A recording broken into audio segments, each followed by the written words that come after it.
Hello dear student, welcome. अभी next topic economics में ना आपको आइडेंटिफाई दी कॉन्सेप्ट आएगा। तो उसको कैसे पहचानने का, कैसे लिखने का, वो स्टार्ट करते हैं एकदम प्यार मोहब्बत में। तो पहले डायरेक्ट उल्टा ही स्टार्ट करता हूँ। फिफ्थ वाला क्वेश्चन देखो क्या दिया है। Meena deposited a lump sum amount. क्या किया उसने? पूरा लमसम एक साथ अमाउंट जमा किया 1.5 लाख बैंक में for a period of 1 year. For a period of जो सेविंग अकाउंट क्या था, जो रोज पैसा डालना है, जब आया तब डालना। और ये क्या बोला है? लमसम डाला है, 1 साल के लिए डाला है, 2 साल के लिए डाला है। तो ये कौन सा, ये 2 लाइन क्या बता रहा है? तो उसको पहले पहचानेंगे, पहचान कौन। तो ये कॉन्सेप्ट लिखेंगे, आइडेंटिफाई कॉन्सेप्ट। ये होता है फिक्स डिपॉजिट अकाउंट। क्या होता है ये? अगर बिजनेसमैन अकाउंट खोला रहता तो आप लिखते हैं करंट अकाउंट। क्या लिखते हैं? Current deposit account. तो फिक्स डिपॉजिट अकाउंट क्या होता है? एक अकाउंट होल्डर होता है जो अमाउंट फिक्स करता है for particular period of time, और उसको अमाउंट का रिटर्न कब मिलेगा? जब मैच्योरिटी होगी। क्या होगी?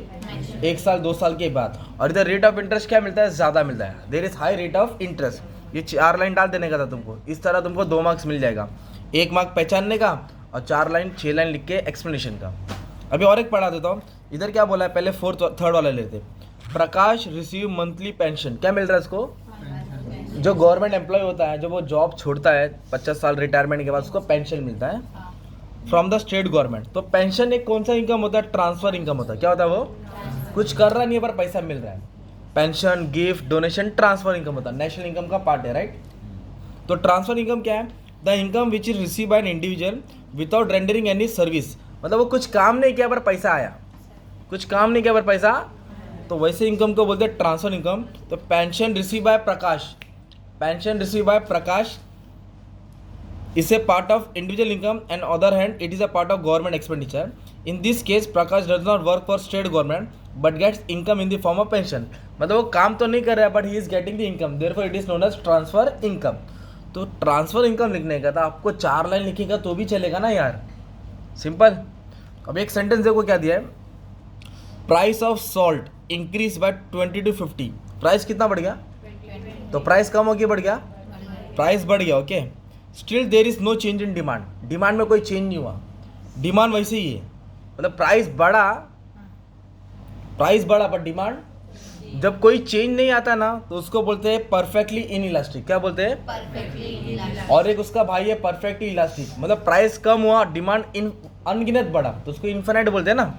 रिलेटिव इलास्टिक में मोर देन प्रोपोर्शन क्या होता है? ज़्यादा बढ़ता है। और रिलेटिव इन इलास्टिक में लेस देन। और एक होता है यूनिटरी, इक्वल चेंज।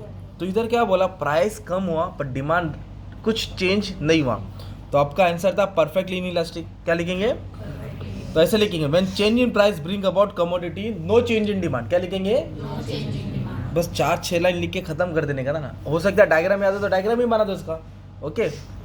तो ये इस तरह तुमको कॉन्सेप्ट पहचानने का है। अभी और कॉन्सेप्ट क्या दिया है देखो। Savita collected the information. क्या कलेक्ट किया? About individual income in particular firm. कौन सा वर्ड है उधर? इंडिविजुअल है कि ग्रुप की कंट्री है? इंडिविजुअल है कि कंट्री है? इंडिविजुअल। मतलब वो एक का क्या किया है? इनकम के ऊपर स्टडी करिए। तो जो एक का स्टडी होता है, स्टडी ऑफ इंडिविजुअल को बोलते हैं माइक्रो इकोनॉमिक। क्या बोलेंगे? तो माइक्रो इकोनॉमिक के बारे में डाल देंगे। Micro economic deal with small part of this system. Micro कहाँ से उठा है? ग्रीक वर्ड से उठा है ना, small thing. Therefore it study about individual demand, individual supply, individual price, individual income. Simple. Next क्या दिया है? ये वाला थोड़ा इजी आप लोग को ध्यान देना है। इंडिया परचेस, क्या परचेस किया? Petrol from Iran. तो इंडिया क्या कर रहा है भाई? खरीद रहा है, क्या बेच रहा है? तो बाहर का देश से हम लोग खरीद रहे हैं, तो इम्पोर्ट ट्रेड। क्या हो गया? तो इम्पोर्ट ट्रेड का मतलब होता है purchasing goods and service from the foreign country, from the foreign country. तो जब हम लोग फॉरेन से खरीदेंगे तो अपने को पेमेंट करना पड़ेगा। अगर मान लो ऐसा सेंटेंस आता, India sell goods, India sell goods to European. India ने क्या बेचा मालूम है? कपड़ा बेचा। किसको? यूरोपियन को। तो बेचने को क्या बोलेंगे? एक्सपोर्ट। तो ऐसा तुमको आएगा, पहचान के डाल देने का है। तो ये है ना जो आइडेंटिफाई दी कॉन्सेप्ट। एग्जाम में तुमको 6 मार्क्स के आएंगे और लिखना है कितना है? 3। कितना लिखना है? तुम लोग 4 लिखने की कोशिश करना। कैसे लिखेंगे?